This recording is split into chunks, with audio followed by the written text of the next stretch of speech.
Finding Home by Cy Sapphire. Chapter 11, To Form an Alliance.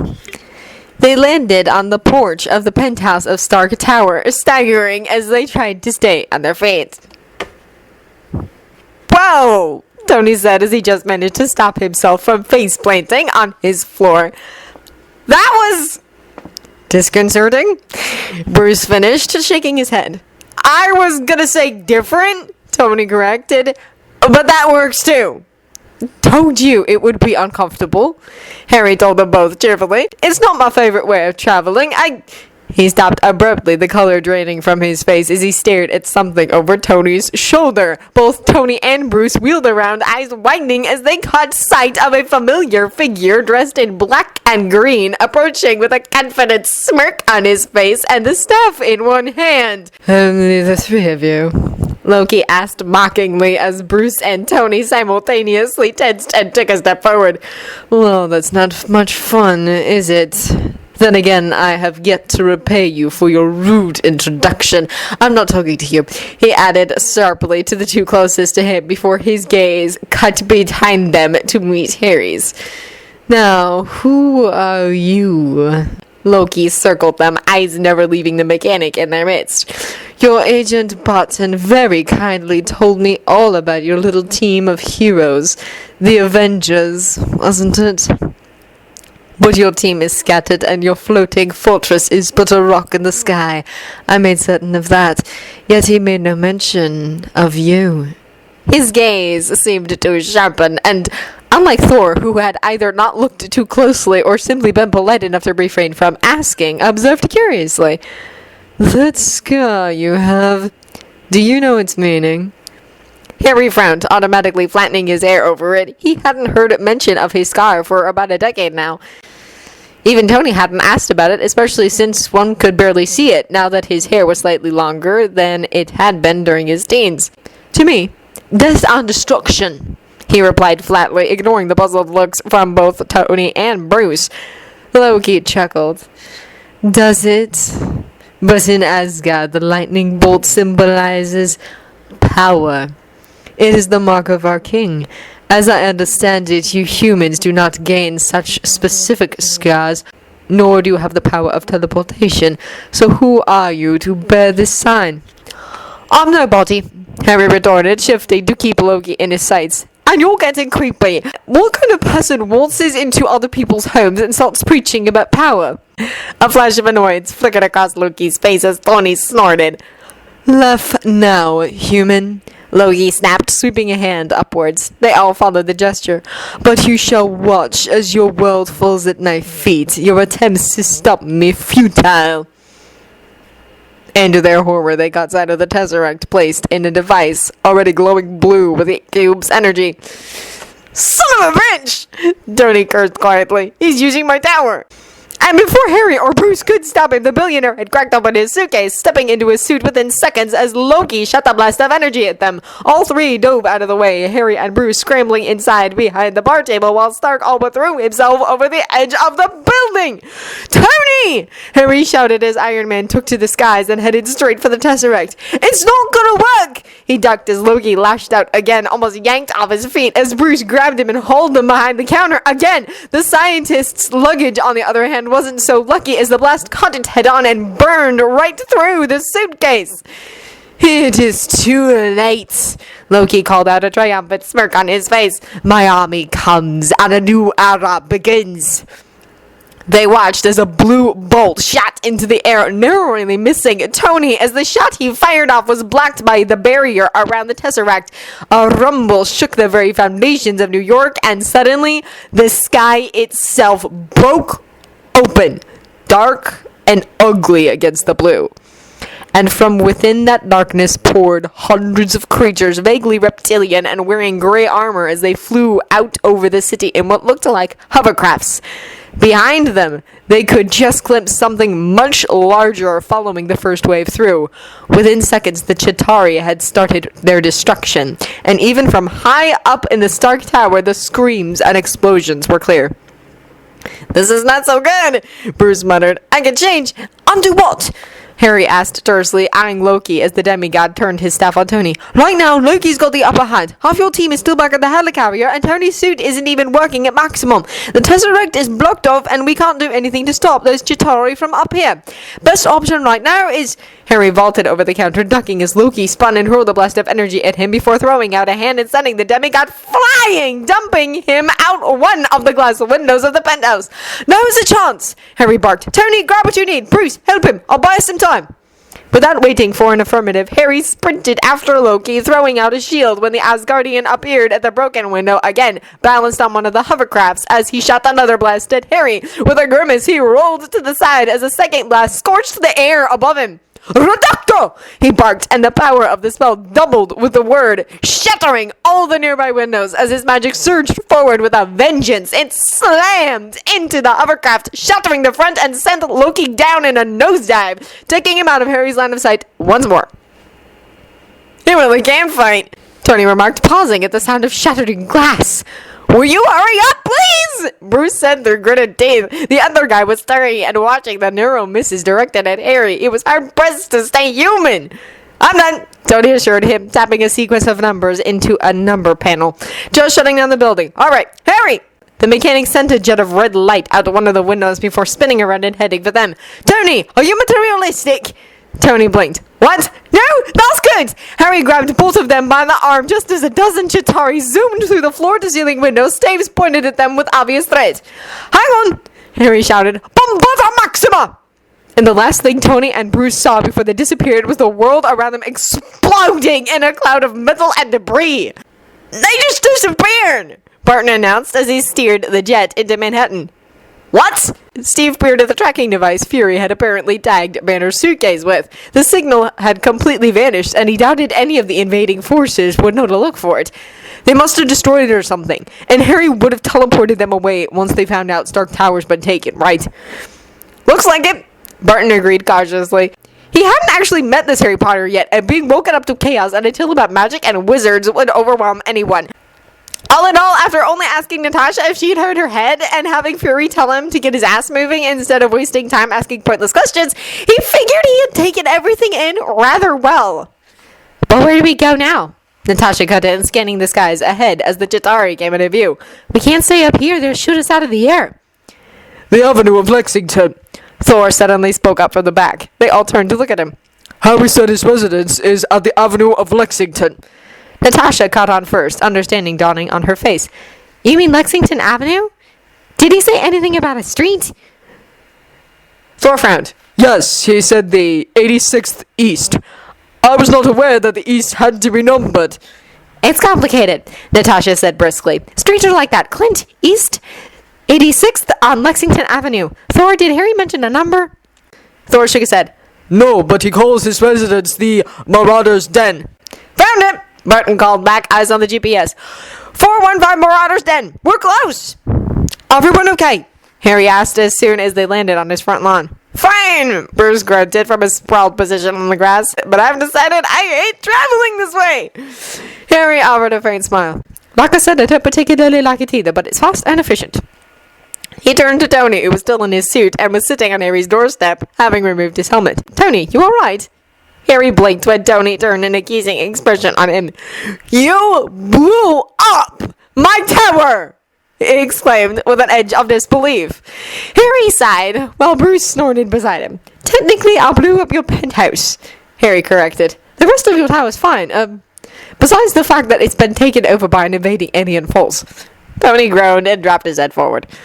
Cheer up, Mr. Stark, Bruce said as he rose to his feet, dusting off his pants in the process. At least you're alive. Big whoop, Tony muttered, but he got up as well, producing a key and pushing his way into Harry's house. And by the way, what's with all the Mr. Stark business? Even Harry dropped the Mr. on the first day. Bruce shrugged, looking around as he stepped into the house. You do the same. I call you Doc, Tony pointed out. I don't go around saying Dr. Banner all the time. What a mouthful. Bruce peered at him, deadpanning. Then would you like me to call you Miss? This startled the muffled snaker from even Harry as Tony took on a mock-affronted look.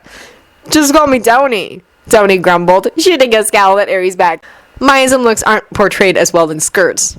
Just close the door, Harry said as he shook his head. I'm activating the wards. They're powerful enough that you might feel a bit of a shock. It wasn't exactly a shock, as Bruce found out a moment later. More like a warm tingling feeling that swept over him like a breeze before fading again. Judging by Tony's intrigued expression, he had felt the same thing. Alright, come on. Harry motioned them through the house. Shield's probably sent someone out by now, so the others are either on their way or already here. If we want to get out of this alive, we need a plan. A minute later, Harry had led them through his bedroom and to his walk-in closet. A wave of his hand and a whispered word later, and the entire closet shifted, detaching itself from the rest of the room as it rose upwards. The clothes that had previously been on either side of them simply faded from existence as if they had never been there in the first place. This is an elevator! Tony almost cracked his head on the wall as he tried to peer downwards. Yup! Harry nodded as the elevator came to a silent stop and let them out on the second floor. Okay, listen up. There are 6 floors, 7 if you count the one we just left. There's a kitchen and sitting room on every floor except the very top one. I built a hangar just in case I ever needed it, and the ceiling opens to the outside. Bedrooms are a floor below that, while this floor has the labs. The floor above us is where the training rooms are, as well as the more questionable weapons, guns and the like. I don't like using them, but it's better to be safe. And the floor above that is for surveillance. And the last one? Bruce asked as he peered into a room furnished as a lab. It's empty, Harry said. I didn't know what to put in it, so I left it as extra. I could just transfigure it into whatever I want later on. That's amazing, Tony said. And you can fit everything on one plot of land? Invisible extension charm, grande sized, Harry explained, and then stopped abruptly and tilted his head. Someone's above the house. Both his house guests tensed. Tatari? Tony asked, already putting his helmet back. I don't know. Let's go check. Harry grabbed them both again and apparated them to the surveillance floor, ignoring Tony's loud curses as he crashed to the ground. Again. A shield, Harry announced as they gathered around a computer screen. The black jet hovering in the air filled the entire screen, and they could make out the other Avengers' faces inside.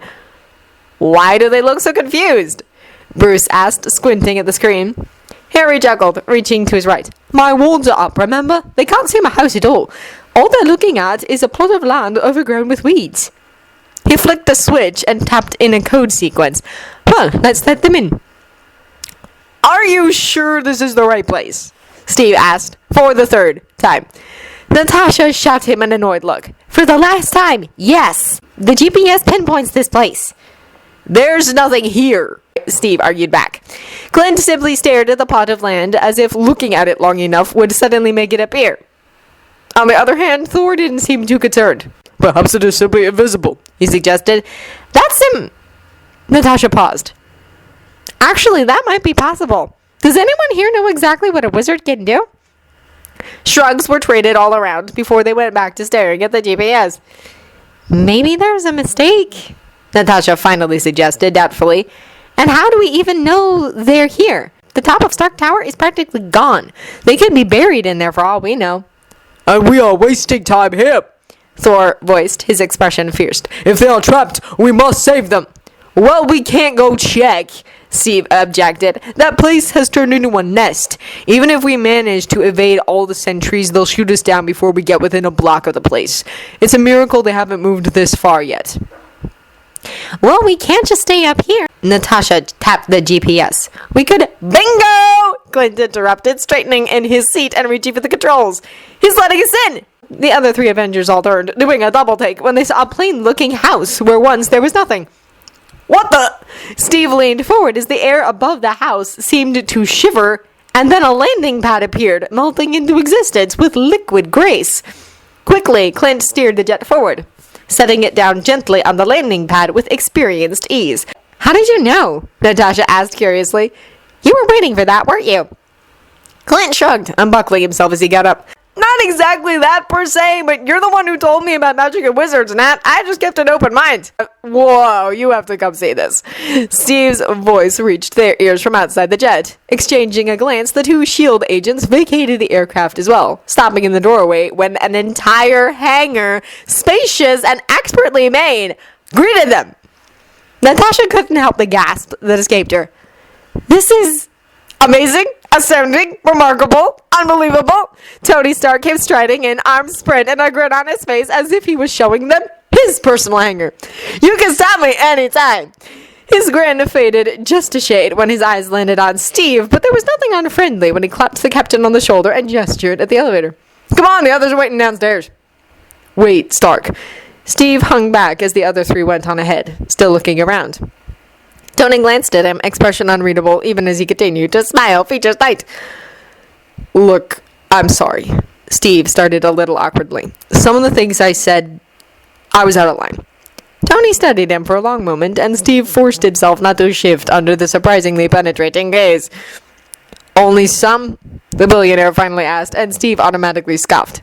Definitely not all, he retorted, and relaxed when Tony grinned again, more genuine this time. Fair enough, Tony agreed as they started moving again. Don't sweat it, Cap. And as a sign of goodwill, I'll even stop calling you the American Capsicle. Steve sighed. I'm touched. Hey, you're Harry Potter? Good to finally meet you. Heard you saved my life. Thanks for that. Harry nodded, shaking the hand Clint offered him. Nice to meet you too. And it was no problem. He widened his attention to the other newcomers. Welcome to my humble abode. He quickly brought them up to the weapons room, and Natasha headed for the nearest rack of handguns, hefting a few with a pleased expression. Isn't this illegal? Steve wondered absently as he studied a laser. Tony rolled his eyes, but refrained from saying anything as Harry shrugged. Probably, but I don't use them unless it's an emergency, and the police can't actually find anything anyway. Whoa, we have weapons, Thor said impatiently by the door, hammer in hand. No, we must fight. How? Bruce leaned against the opposite wall. There are hundreds of those things out there right now, and no way of getting to the Tesseract? I say we stop the ones branching out from Stark Tower as best we can and get the civilians underground. We can't possibly clear everyone, Steve pointed out. Our main focus should be the Tesseract. We should set up a perimeter around Stark Tower, contain them. There isn't time! Thor cut him off. My brother is already releasing the Chitauri on your city, and if the Tesseract keeps the portal open for much longer, it will stay open forever. Which is why we're trying to make a plan, Steve tried again. All you do is talk, Thor snapped. If you recall, all that achieved last time was the fall of your fortress. It is time to act before this world and my brother succumb to the Chitauri's onslaught. You know, you've mentioned your brother quite a few times, Tony butted in, looking up from where he had been fiddling with the suit he had grabbed from Stark Tower. I'm starting to wonder if you just want to get him back to Asgard and leave us to deal with this. Thor's eyes narrowed. How dare you! I wish to protect this planet just as much as any person here, perhaps more so than some. Tony brushed this off easily. Yeah? Have you forgotten about our almost fight, then, Point Break? If I remember correctly, you just wanted to take Loki and leave.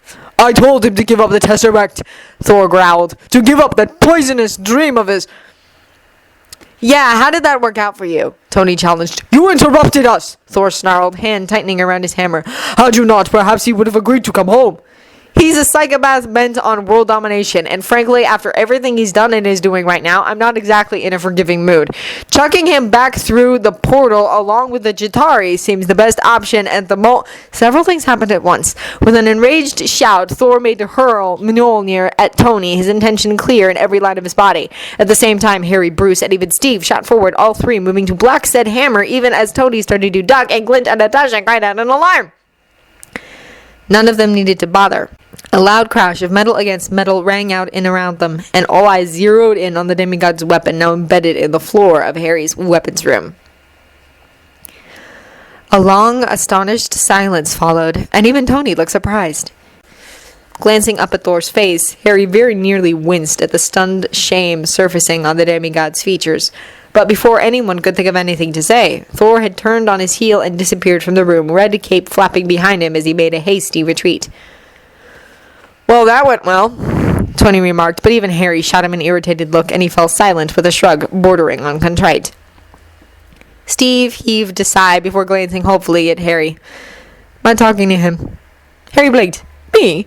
You probably know him best at this point, Bruce pointed out.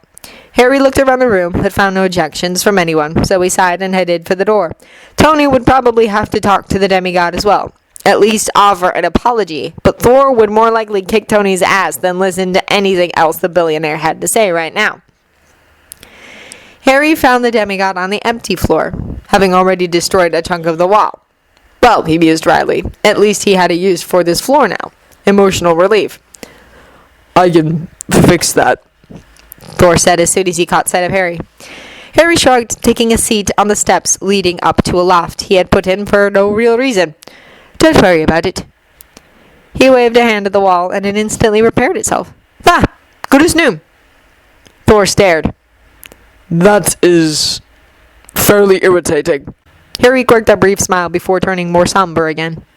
Want to talk about it? The demigod rounded on him. Why would I wish to talk about this? He demanded, an edge of hostility in his words.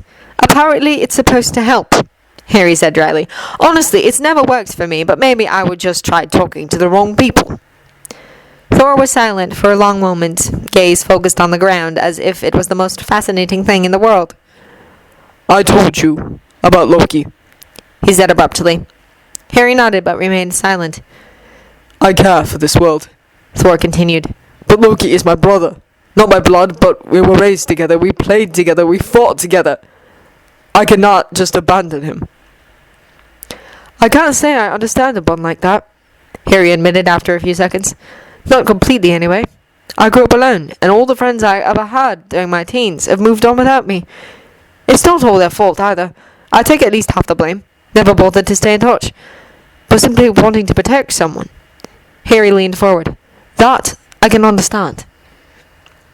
He studied the demigod for a while, searching for the shame that had been so clear back in the weapons room. It was still there, but the conversation with Harry seemed to have at least moved his mind away from it momentarily. We could save them both, Harry suggested, and watched as Thor grabbed hold of this like a lifeline. You would be willing? The demigod took a few steps towards Harry. Even after Loki has wreaked so much havoc. You told me about Loki, Harry reminded him. I don't think he's a lost cause. And besides, I'm used to fighting impossible odds and coming out on top. It's all my thing. He rose to his feet, adding, If the Earth and Loki are both important to you, then just save them both. Simple. Thor blinked and then released a hoarse laugh. Simple. He shook his head, a wry smile curling at the corners of his lips. You humans. Harry grinned, though he had to hide a trace of wistfulness as he led the way back to the elevator. Not all humans. I'm just one of the ones who try not to complicate things when I don't have to. Life is hard enough as it is. Everyone brightened when Harry came back with Thor, and breathed a collective sigh of relief when Mjolnir settled into the demigod's hand as if it had never left. Tony even managed a roundabout apology that had Thor's eyebrows rising almost to his hairline, but the demigod accepted it with a nod and offered one of his own, which was acknowledged in return, and the entire thing was dropped without further incident. Okay, Cap, how are we gonna do this? Tony prompted, much to Steve's surprise. Shaking out of his momentary astonishment, the captain glanced around the room before nodding decisively. Right then, until we can close that portal up there, we're going to use containment. Barton, once we get out there, move up to the roofs, eyes on everything. Call out patterns and strays. Clint nodded once, checking his arrows before glancing sidelong at Harry. Wordlessly, Harry held out a hand, and Hawkeye passed them over, watching with undisguised interest as the wizard waved a hand over them, and an orange glow settled over about half the arrows, fading again in a few seconds. Produces fire, Harry explained as Clint experimented with them, shooting one across the room and smirking gleefully when flames erupted from the tip. And Harry reached over to tap his quiver. An endless supply of arrows. Thanks, Potter! The shield agent strapped the quiver onto his back and picked up his bow. Stark, you got the perimeter, Steve continued when they all managed to drag their attention away from the spectacle. Anything gets more than 3 blocks out, you turn it back or you turn it to ash. Tony nodded briskly. Got it, Cap. He turned to Harry. Anything for me? Harry arched an eyebrow, but moved over to Tony's side and placed a hand on the armor he was wearing. A flash of blue light glowed briefly under the mechanic's hand. Reinforced with magic, Harry said. Nothing short of multiple consecutive direct hits from those staves will dent this. Tony grinned his appreciation and flipped his visor down. Thanks, Harry. Thor. Steve turned to the demigod. You've got to try and bottleneck that portal. Slow them down. You've got the lightning. Get somewhere high and light the bastards up. Then head for Loki. Get that staff away from him if you can. Thor looked surprised, but nodded without hesitation, offering a grateful smile when Harry muttered a few protective charms for him as well. You and me, Steve turned to Natasha. We stay on the ground, keep the fighting there, and clear as many people as possible. Both were treated to the same protective charms as Thor, Harry charming an endless supply of bullets for Natasha's guns for good measure. And Banner. Steve said, turning to the scientist. Bruce inclined his head, an ironic smile on his lips. Just drop me off anywhere, Captain. I'll do what I do best. And it's alright. I don't need it. He added when Harry set about giving him protective charms as well. He was promptly glared down and then ignored. And Harry. Steve looked slightly uncertain. Harry nodded in grim understanding. I'm heading for the Tesseract. I know where it is. I can teleport straight there. I'll see if I can do anything to deactivate it. Good. Steve nodded, scanning the assembled team. Then let's move out.